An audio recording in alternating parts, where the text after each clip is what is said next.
beginning that it was going to be this way. I never would have guessed it in 1,000 years. Things happen with relationships, it happens with all of us, but I've had a lot of relationships where I just didn't have that trust, and this person's always going to be there for me.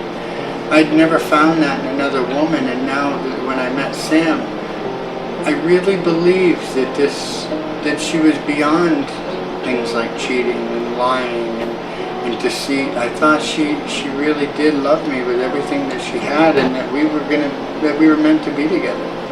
Sadly, it's not the way it worked out. This is what makes it real for me. It's this empty room that I see every single day. This was Carly's room. This is where she played. This was all hers. These are her toys. And now it's just an empty room in her home because she's gone.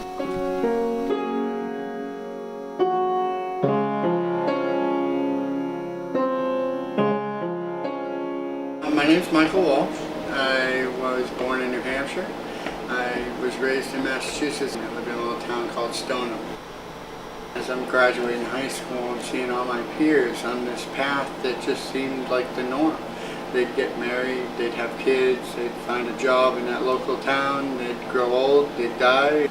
And I just didn't want to be stuck in that life. I wanted something more for my life. So I joined the military. I got the orders to go to Fort Huachuca and start my training there. And shortly thereafter arriving, I met Amanda. We dated for a little while. We were about 6 months. We had a lot of fun together, but we kept it casual because we knew one day the military would drag us apart. That day finally came. She got sent to Fort Meade in Virginia, and I got sent originally to Dexheim, Germany. The relationship didn't seem to make a lot of sense, so we kind of went our separate ways. And then about 6 months into it, our unit deployed to Kosovo. During this time in Kosovo, I was actually calling to check home on my folks and my family, and I found out I had a package arrive at my parents' house, and it was a picture of my little girl. And this was the first I'd heard of it.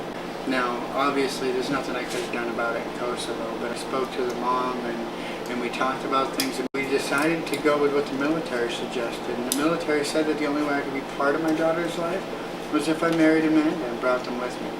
We all went on Christmas leave, and I came home and I married Amanda. In this light, we were thinking, we'll figure the relationship out after, but first and foremost is our daughter, and that she have both our parents. When I got back to Germany to speak with my unit, they told me that I couldn't bring her with me.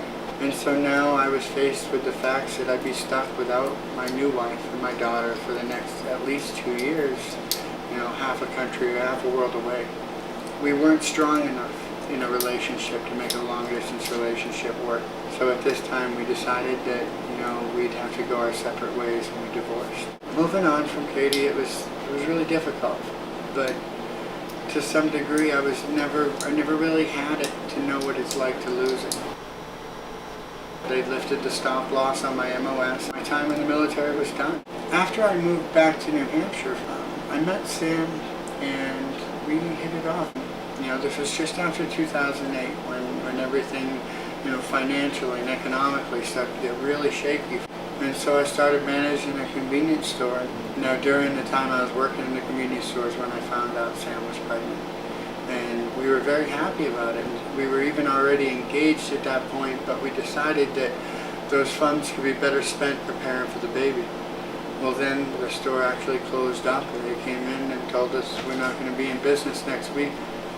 And so I was desperate. Well, then I got a call from my friend from childhood. He was by the beach towns, and he was talking about how wonderful it is out here, and how much opportunity, and how much cheaper it is to live, and how he had a job lined up for me, and everything just seemed to be time for us to pack up. And we started our new life here in Florida together.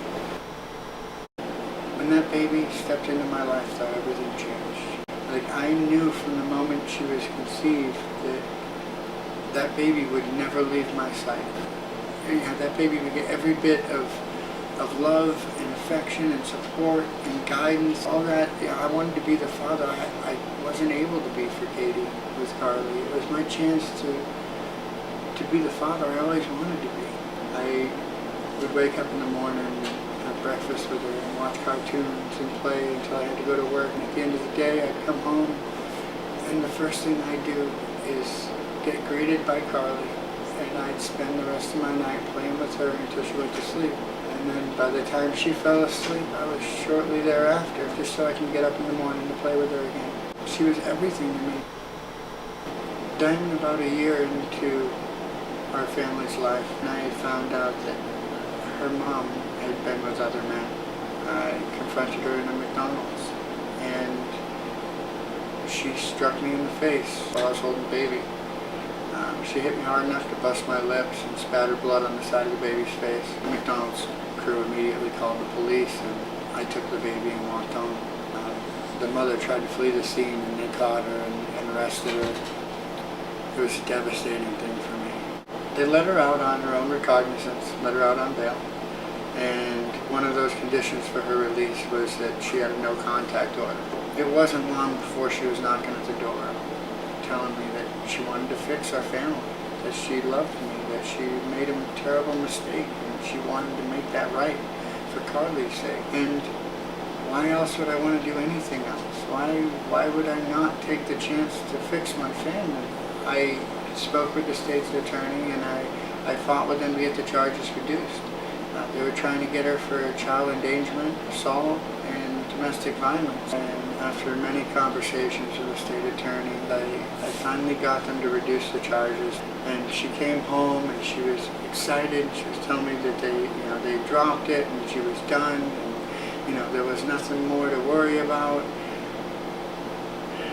And I was really happy at that. I was ready to move on. A few hours went by, and then she hands me a letter telling me that she doesn't love me anymore and that she's leaving tomorrow. She'll be leaving with my daughter. And behind this Dear John letter is a custody agreement. Well, I looked over the agreement and it all seemed fair. It seemed, reasonable, and it was absolutely essential that I get this signed and notarized. And so that's what we did. And this was good enough for me.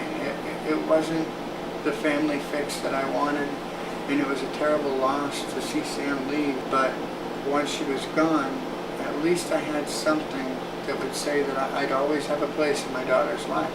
So I had to say goodbye to Sam, and I had to say goodbye to Carly, and I had to go to work, and I had to come home to an empty apartment that night. But knowing that Carly was coming back, that one little piece of paper, it kept me going. It let me know that there was a brighter day because Carly would be home soon.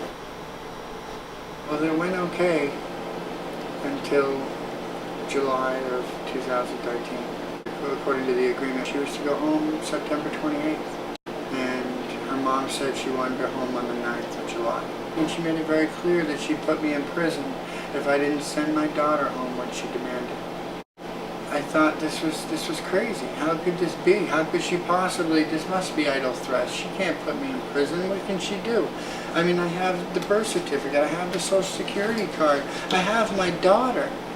And yet, she's saying that she's going to come and take her from me when I have something in writing that says she's supposed to be here till the 28th. Now, unbeknownst to me at the time, she shows up to Florida with a court order from the state of Massachusetts stating that I have to surrender my daughter to her. There was a court hearing.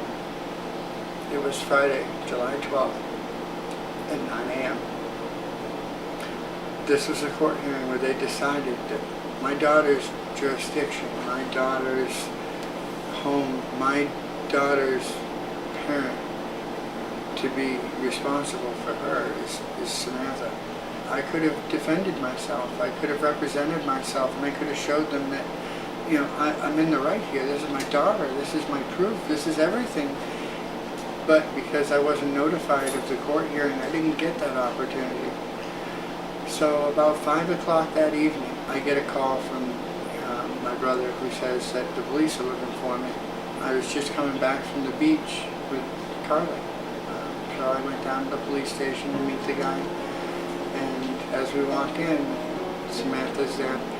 And then the officer tells me that I now have to surrender my daughter to them. I never once heard anything about this court hearing, and all this transpired in a matter of days. They just came and took my daughter from me.